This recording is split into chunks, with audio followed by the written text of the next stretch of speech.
In this video, we'll show you that if you're a company, how you can go through and you can move someone through the process in a work request and actually hire them if you so choose. So first off, we'll start by going to automateamerica.com, and then you'll go over here to the blue login button, which is where we start everything.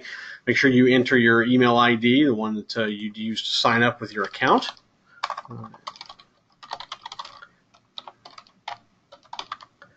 And then make sure you have the password correct, which of course I did not.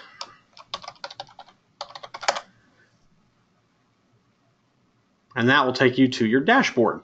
Now from here on your dashboard, you'll be able to see pretty much everything. You'll be able to see any ongoing work you have, any scheduled work you have, pending offers, open work, applications received, shortlisted professionals, professionals requested that you may go through and want to request that you may not have applied to your site, any recent searches that you've done, and any completed work, any discontinued work that may not have come to fruition.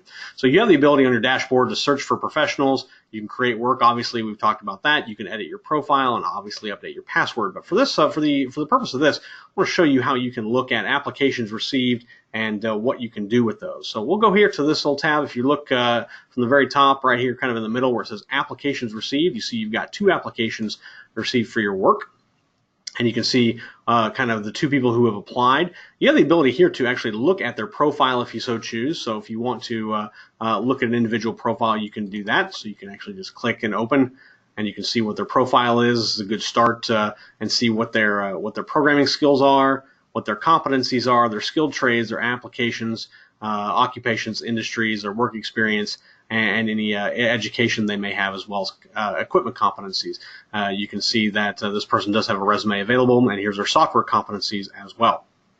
If you go back to your work request, you can go and see a second programmer who's applied for the position. You can see who they are, read all their bio info that they have, their programming skills, any competencies, so on and so forth. Much like the last one, you can kind of see what's filled out and answer any questions you may have.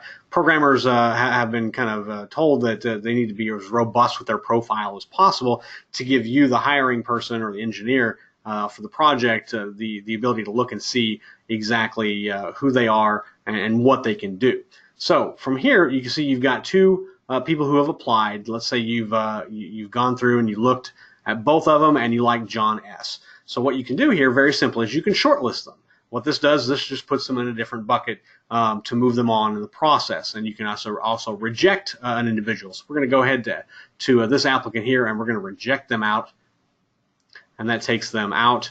Go back to your applications received, and let's say you like John S. and you want to go ahead and shortlist them.